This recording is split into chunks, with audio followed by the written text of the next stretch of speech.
പ്രിയ വിദ്യാർത്ഥികളെ, കഴിഞ്ഞ ക്ലാസ്സിൽ നമ്മൾ സൂപ്പർ പ്രോഫിറ്റ് മെത്തേഡാണ് ഡിസ്കസ് ചെയ്തത്. ക്യാപിറ്റലൈസേഷൻ മെത്തേഡിൽ ഗുഡ്വിൽ കാൽക്കുലേറ്റ് ചെയ്യുന്നത് എങ്ങനെയാണ് എന്നാണ് നമ്മൾ ഇന്നത്തെ ക്ലാസ്സിൽ ഡിസ്കസ് ചെയ്യുന്നത്. ക്യാപിറ്റലൈസേഷൻ മെത്തേഡിൽ ഗുഡ്വിൽ കാൽക്കുലേറ്റ് ചെയ്യുന്നതിന് രണ്ട് മെത്തേഡുകളുണ്ട്. First one capitalisation of average profit, then second one capitalisation of super profit. ഈ രണ്ട് മെത്തേഡുകളും നമുക്ക് ഇന്നത്തെ ക്ലാസ്സിൽ ഡിസ്കസ് ചെയ്യാം. Capitalisation of average profit method. Capitalisation of average profit മെത്തേഡിൽ എന്താണ് ഗുഡ്വിൽ കാൽക്കുലേറ്റ് ചെയ്യാനുള്ള ഇക്വേഷൻ എന്നാണ് നമ്മൾ ആദ്യം പരിചയപ്പെടുന്നത്. Goodwill is equal to capitalised value of average profit minus capital employed. ഇതിൽ രണ്ട് എമൗണ്ടുകളാണ് നമുക്ക് അറിയേണ്ടത്. ഒന്ന് capitalised value of average profit അറിയണം, രണ്ട് ക്യാപിറ്റൽ എംപ്ലോയിഡ് അറിയണം. ക്യാപിറ്റലൈസ്ഡ് വാല്യൂ ഓഫ് ആവറേജ് പ്രോഫിറ്റിൽ നിന്ന് ക്യാപിറ്റൽ എംപ്ലോയിഡ് മൈനസ് ചെയ്യുമ്പോഴാണ് എന്ത് കിട്ടുന്നത്? ഗുഡ്വിൽ കിട്ടുന്നത്. ഇപ്പോൾ ക്യാപിറ്റൽ എംപ്ലോയിഡ് എന്താണെന്നുള്ളത് കഴിഞ്ഞ ക്ലാസ്സിൽ നമ്മൾ ഡിസ്കസ് ചെയ്തതാണ്. അസറ്റിൽ നിന്ന് എന്ത് മൈനസ് ചെയ്താൽ മതി? ലയബിലിറ്റീസ് മൈനസ് ചെയ്യുമ്പോഴാണ് ക്യാപിറ്റൽ എംപ്ലോയിഡ് നമുക്ക് കിട്ടുന്നത്. അപ്പോൾ എന്താണ് capitalised value of average profit എന്ന് നമുക്ക് നോക്കാം. Under this method, first of all we calculate the average profits and then we assess the capital needed for earning such average profits on the basis of normal rate of return. Such capital is called capitalized value of average profits. ഇപ്പോൾ ഈ മെത്തേഡിൽ നമ്മൾ ആദ്യം കാണേണ്ടത് ഒരു business സ്ഥാപനത്തിൻ്റെ average profit ആണ് ആദ്യം കാൽക്കുലേറ്റ് ചെയ്യേണ്ടത്. അങ്ങനെ ആവറേജ് പ്രോഫിറ്റ് കാൽക്കുലേറ്റ് ചെയ്തതിന് ശേഷം ആ ആവറേജ് പ്രോഫിറ്റ് നേടുന്നതിനാവശ്യമായിട്ടുള്ള ക്യാപിറ്റൽ എത്രയാണ് എന്നും നമ്മൾ എന്ത് ചെയ്യണം? കാൽക്കുലേറ്റ് ചെയ്യണം. ദെൻ അതിനുവേണ്ടി നമ്മൾ ഏത് റേറ്റാണ് അടിസ്ഥാനമായിട്ട് എടുക്കേണ്ടത്? നോർമൽ റേറ്റാണ് അതിനുവേണ്ടി നമ്മൾ പരിഗണിക്കേണ്ടത്. അപ്പോൾ ആദ്യം ആവറേജ് പ്രോഫിറ്റ് കാൽക്കുലേറ്റ് ചെയ്യും. ദെൻ ആവറേജ് പ്രോഫിറ്റ് നേടുന്നതിനാവശ്യമായിട്ടുള്ള ക്യാപിറ്റൽ എത്രയാണെന്ന് നമ്മൾ കണ്ടെത്തും. അങ്ങനെ കണ്ടെത്തി കഴിഞ്ഞാൽ അതിനെയാണ് എന്ത് പറയുന്നത്? Capitalised value of average profit എന്ന് പറയുന്നത്. ക്യാപിറ്റലൈസ്ഡ് വാല്യൂ ഓഫ് ആവറേജ് പ്രോഫിറ്റിൽ നിന്ന് ക്യാപിറ്റൽ എംപ്ലോയിഡ് മൈനസ് ചെയ്താൽ നമുക്ക് എന്ത് കിട്ടും? ഗുഡ്വില്ല് കിട്ടുന്നതാണ്. Capitalised value of average profit calculate ചെയ്യാനുള്ള ഇക്വേഷൻ എന്താണെന്ന് നോക്കാം. Capitalised value of average profit is equal to average profit into 100 by normal rate. അപ്പോൾ ആവറേജ് പ്രോഫിറ്റിനെ 100 കൊണ്ട് മൾട്ടിപ്ലൈ ചെയ്ത് നോർമൽ റേറ്റ് കൊണ്ട് ഡിവൈഡ് ചെയ്യുമ്പോൾ നമുക്ക് എന്ത് കിട്ടും? ആവറേജ് പ്രോഫിറ്റ് നേടാൻ ആവശ്യമായിട്ടുള്ള ക്യാപിറ്റൽ എത്രയാണെന്ന് നമുക്ക് കിട്ടും. അതിനെയാണ് നമ്മൾ capitalised value of average profit എന്ന് പറയുന്നത്. ഇനി എന്ത് കണ്ടെത്തണം? ക്യാപിറ്റൽ എംപ്ലോയിഡ് കണ്ടെത്തണം. Capital employed is equal to total assets minus outside liabilities. അസറ്റുകൾ പരിഗണിക്കുന്ന സമയത്ത് അതിൽ നിന്ന് ഏത് ഒഴിവാക്കണം? ഗുഡ്വിൽ ഒഴിവാക്കി ബാക്കിയുള്ള അസറ്റുകളുടെ ടോട്ടലിൽ നിന്ന് ഔട്ട്സൈഡ് ലയബിലിറ്റീസ് കുറച്ച് കഴിഞ്ഞാൽ നമുക്ക് എന്ത് കിട്ടും? ക്യാപിറ്റൽ എംപ്ലോയിഡ് കിട്ടും. അങ്ങനെ ക്യാപിറ്റലൈസ്ഡ് വാല്യൂ ഓഫ് ആവറേജ് പ്രോഫിറ്റിൽ നിന്ന് ക്യാപിറ്റൽ എംപ്ലോയിഡ് മൈനസ് ചെയ്താൽ കിട്ടുന്ന എമൗണ്ട് ആണ് ക്യാപിറ്റലൈസേഷൻ ഓഫ് ആവറേജ് പ്രോഫിറ്റ് മെത്തേഡിൽ ഗുഡ്വില്ലിൻ്റെ വാല്യൂ. ഒരു ഇല്ലുസ്ട്രേഷൻ നമുക്ക് നോക്കാം. A business has earned average profits of ₹1 lakh during the last few years and the normal rate of return in a similar business is 10%. Ascertain the value of goodwill by capitalization of average profit method given that the total assets is ₹11,20,000 and liabilities ₹3 lakh.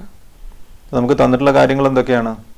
കഴിഞ്ഞ വർഷങ്ങളിലെ average profit 1,00,000 രൂപയാണ്. Then normal rate of return 10% ആണ്. ഈ business പോലെ പ്രവർത്തിക്കുന്ന മറ്റു business സ്ഥാപനങ്ങൾക്ക് കിട്ടുന്ന പ്രോഫിറ്റ് എത്രയാണ്? 10% ആണ്. Total asset 11,20,000. ദെൻ ലയബിലിറ്റീസിൻ്റെ എമൗണ്ട് 3 lakh. അപ്പോൾ ഈ മെത്തേഡിൽ ഗുഡ്വില്ല് കാൽക്കുലേറ്റ് ചെയ്യാനുള്ള ഇക്വേഷൻ എന്താണ്? Goodwill is equal to capitalised value of average profit minus capital employed. അപ്പോൾ ആദ്യം നമ്മൾ എന്ത് കാൽക്കുലേറ്റ് ചെയ്യണം? Capitalised value of average profit calculate ചെയ്യണം. അതിന് നമുക്ക് എന്താ ആവശ്യമാണ്? ആവറേജ് പ്രോഫിറ്റ് ആവശ്യമാണ്. ആവറേജ് പ്രോഫിറ്റ് ക്വസ്റ്റ്യനിൽ ആദ്യത്തെ സെൻറ്റൻസിൽ തന്നെ പറയുന്നുണ്ട്. Average profit is equal to 1 lakh. Then capitalised value of average profit is equal to average profit into 100 by normal rate. ഇതിൽ ആവറേജ് പ്രോഫിറ്റ് 1,00,000 ആണ്. ദെൻ നോർമൽ റേറ്റ് 10 ആണ്. അങ്ങനെ വരുമ്പോൾ 1 lakh ഇൻറ്റു 100 ബൈ 10 എത്ര കിട്ടും? 10 lakhs കിട്ടും. ഇനി എന്ത് കാൽക്കുലേറ്റ് ചെയ്യണം? ക്യാപിറ്റൽ എംപ്ലോയിഡ് കാൽക്കുലേറ്റ് ചെയ്യണം. Capital employed is equal to assets minus liabilities. Asset എത്രയാണ്? 11,20,000 അതിൽ നിന്ന് 3 ലക്ഷം രൂപ ലാബിലിറ്റീസ് മൈനസ് ചെയ്യണം. 8,20,000. Then goodwill is equal to 10 lakh minus 8,20,000. 10 ലക്ഷത്തിൽ നിന്ന് 8,20,000 കുറച്ചാൽ എത്ര കിട്ടും? 1,80,000 കിട്ടും. അതാണ് ഈ ബിസിനസ് സ്ഥാപനത്തിൻ്റെ ഗുഡ് വില്ലിൻ്റെ വാല്യൂ. ഒരു ഇലിസ്ട്രേഷനും കൂടി നമുക്ക് പരിചയപ്പെടാം. Anil and Sunil are partners in a business. Balance in capital and current account on 31st March 2019 where Anil capital അക്കൗണ്ടിൻ്റെ ബാലൻസ് 5 ലക്ഷം, ദെൻ കറണ്ട് അക്കൗണ്ടിൻ്റെ ബാലൻസ് 80,000.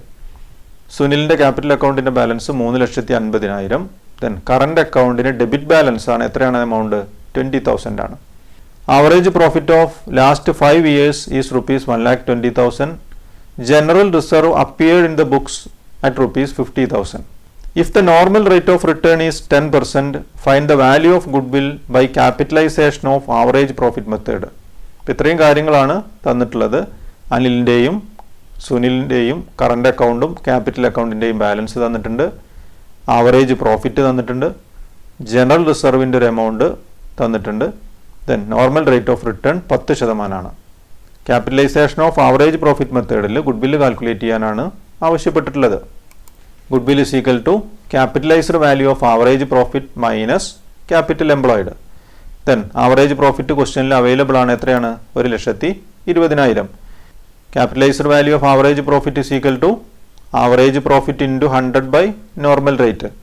ആവറേജ് പ്രോഫിറ്റ് 1,20,000 ആണ്, നോർമൽ റേറ്റ് 10% ആണ്. അങ്ങനെ വരുമ്പോൾ 1,20,000 ഇൻറ്റു 100 ഡിവൈഡഡ് ബൈ 10 എത്ര വരും? 12 ലക്ഷം വരും. അപ്പോൾ 1,20,000 രൂപ ആവറേജ് പ്രോഫിറ്റ് ആണ്. ആ ആവറേജ് പ്രോഫിറ്റ് കിട്ടാൻ ആവശ്യമായിട്ടുള്ള ക്യാപിറ്റൽ എത്രയാണ് വരുന്നത്? 12 ലക്ഷമാണ് വരുന്നത്.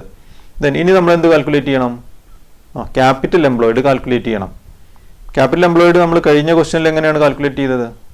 അസറ്റിൽ നിന്ന് ഏത് മൈനസ് ചെയ്തു? ലാബിലിറ്റീസ് മൈനസ് ചെയ്തു. പക്ഷേ ഈ ക്വസ്റ്റ്യനിൽ അസറ്റും ലാബിലിറ്റിയും തന്നിട്ടില്ല.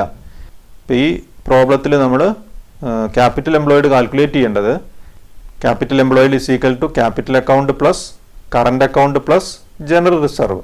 അങ്ങനെ വരുമ്പോൾ 5 lakh പ്ലസ് 3,50,000 അത് രണ്ടും ക്യാപിറ്റൽ അക്കൗണ്ട് ബാലൻസ് ആണ്. ദെൻ പ്ലസ് കറണ്ട് അക്കൗണ്ടിൻ്റെ ബാലൻസ് ആണ് 80,000. ദെൻ 20,000 ഡെബിറ്റ് ബാലൻസ് ആണ്. ഡെബിറ്റ് ബാലൻസ് ആയതുകൊണ്ട് തന്നെ അതെന്ത് ചെയ്യണം?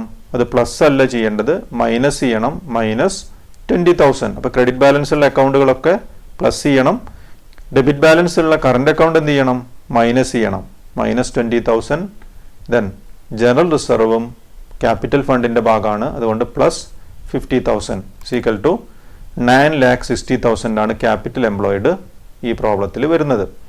Then goodwill is equal to 12 lakh minus 9,60,000 equal to 2,40,000. ഈ പ്രോബ്ലത്തിൽ അസറ്റും ലാബിലിറ്റീസും അവൈലബിൾ അല്ല.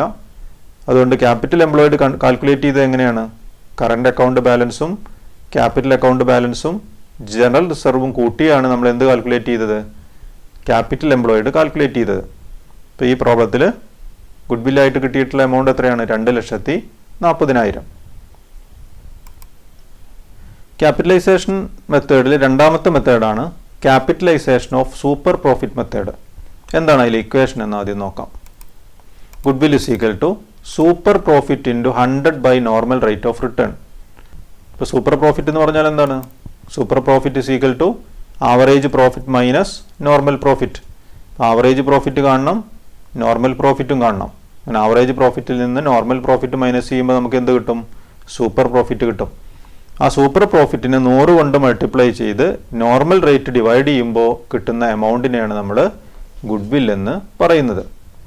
Under this method first of all we calculate the super profit and then we assess the capital needed for earning such a super profit on the basis of normal rate of return. Such capitalized value is the amount of goodwill. ഇപ്പോൾ ഈ capitalisation of super profit മെത്തേഡിൽ ആദ്യം നമ്മൾ super profit calculate ചെയ്യും.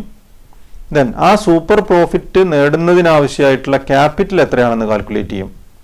ഏതിനെ base ചെയ്തിട്ട്? Normal റേറ്റിനെ base ചെയ്തിട്ടാണ് കാൽക്കുലേറ്റ് ചെയ്യേണ്ടത്. നേരത്തെ നമ്മൾ ആവറേജ് പ്രോഫിറ്റ് കാണുന്നതിനാവശ്യമായിട്ടുള്ള ക്യാപിറ്റൽ കാൽക്കുലേറ്റ് ചെയ്ത് അതേപോലെ തന്നെ ഈ മെത്തേഡിൽ സൂപ്പർ പ്രോഫിറ്റ് നേടാൻ ആവശ്യമായിട്ടുള്ള ക്യാപിറ്റൽ എത്രയാണെന്ന് കണ്ടെത്തും. ആ എമൗണ്ടിനെയാണ് ഇവിടെ എന്തായിട്ട് പരിഗണിക്കുന്നത്? ഗുഡ്വില്ലായിട്ട് പരിഗണിക്കുന്നത്. ഒരു ഇലിസ്ട്രേഷൻ നോക്കാം. Rama brothers earn an average profits of ₹30,000 with a capital of ₹2 lakh. The normal rate of return in the business is 10%. Using capitalization of super profit method, work out the value of goodwill of the firm. Rama brothers കഴിഞ്ഞ വർഷങ്ങളിൽ earn ചെയ്യുന്ന average profit 30,000 ആണ്. അവർ invest ചെയ്തിട്ടുള്ള capital 2 ലക്ഷമാണ്. Then normal rate of return 10% ആണ്. നമ്മൾ എന്ത് calculate ചെയ്യണം? ക്യാപിറ്റലൈസേഷൻ ഓഫ് സൂപ്പർ പ്രോഫിറ്റ് മെത്തേഡിൽ ഗുഡ്വില്ല് കാൽക്കുലേറ്റ് ചെയ്യണം. അപ്പോൾ ആദ്യം ഇക്വേഷൻ എന്താണെന്ന് നോക്കാം. Goodwill is equal to super profit into 100 by normal rate of return. അപ്പോൾ ആദ്യം എന്ത് കാൽക്കുലേറ്റ് ചെയ്യണം? സൂപ്പർ പ്രോഫിറ്റ് കാൽക്കുലേറ്റ് ചെയ്യണം. സൂപ്പർ പ്രോഫിറ്റ് കാൽക്കുലേറ്റ് ചെയ്യണമെങ്കിൽ ആദ്യം എന്താ അറിയണം? ആവറേജ് പ്രോഫിറ്റ് അറിയണം. എത്രയാണ് average profit? Average profit is equal to 30,000. ക്വസ്റ്റ്യനിൽ ആദ്യത്തെ സെൻറ്റൻസിൽ തന്നെ പറയുന്നുണ്ട്. ഇനി നമുക്കറിയേണ്ടത് എന്താണ്?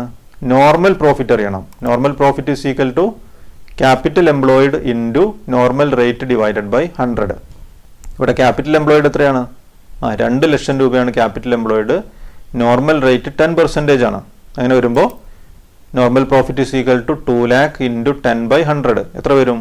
20,000 വരും. അപ്പോൾ ആവറേജ് പ്രോഫിറ്റ് കിട്ടി, നോർമൽ പ്രോഫിറ്റും കാൽക്കുലേറ്റ് ചെയ്തു. ഇനി എന്ത് കാണാം? സൂപ്പർ പ്രോഫിറ്റ് കാണാം. സൂപ്പർ പ്രോഫിറ്റിൻ്റെ ഇക്വേഷൻ എന്താണ്? Super profit is equal to average profit minus normal profit. That is equal to 30,000 minus 20,000 is equal to 10,000. അപ്പോൾ ഈ ബിസിനസ്സിൻ്റെ സൂപ്പർ പ്രോഫിറ്റ് ആയിട്ട് കിട്ടുന്നത് 10,000 ആണ്. Goodwill is equal to 10,000 into 100 by normal rate അല്ലേ? നോർമൽ റേറ്റ് എത്രയാണ്? 10 ആണ്. അപ്പോൾ 10,000 into 100 by 10 is equal to 1 lakh rupees ആണ് വരുന്നത്. ആദ്യം സൂപ്പർ പ്രോഫിറ്റ് കാൽക്കുലേറ്റ് ചെയ്തു. ദെൻ സൂപ്പർ പ്രോഫിറ്റ് കിട്ടുന്നതിനാവശ്യമായിട്ടുള്ള ക്യാപിറ്റൽ എത്രയാണെന്നുള്ളത് നോർമൽ റേറ്റിനെ ബേസ് ചെയ്തുകൊണ്ട് നമ്മൾ കണ്ടെത്തി. ആ എമൗണ്ടിനെയാണ് ഈ മെത്തേഡിൽ ഗുഡ്വില്ലായിട്ട് പരിഗണിക്കുന്നത്. ഇപ്പോൾ ഈ ക്ലാസ്സോടുകൂടി ഗുഡ്വില്ലിൻ്റെ വാല്യുവേഷൻ അവസാനിക്കുകയാണ്. പ്രധാനമായിട്ടും 3 മെത്തേഡുകളാണ് നമ്മൾ കഴിഞ്ഞ ദിവസങ്ങളിലായിട്ട് പരിചയപ്പെട്ടത്. Average profit method, super profit method and capitalisation method. Average profit മെത്തേഡിൽ 2 മെത്തേഡുകൾ പരിചയപ്പെട്ടു. സിമ്പിൾ ആവറേജ് മെത്തേഡും വെയ്റ്റഡ് ആവറേജ് മെത്തേഡും. ദെൻ ക്യാപിറ്റലൈസേഷൻ മെത്തേഡിലും 2 മെത്തേഡുകൾ വരുന്നുണ്ട്. Capitalisation of average profits and capitalisation of super profits. ഈ വാല്യുവേഷനിൽ എന്തെങ്കിലും ഡൗട്ടുകൾ ഉണ്ടെങ്കിൽ നിങ്ങൾ കമൻറ്റ് ചെയ്യുക. മറ്റു കാര്യങ്ങൾ നമുക്ക് അടുത്ത ദിവസം ഡിസ്കസ് ചെയ്യാം.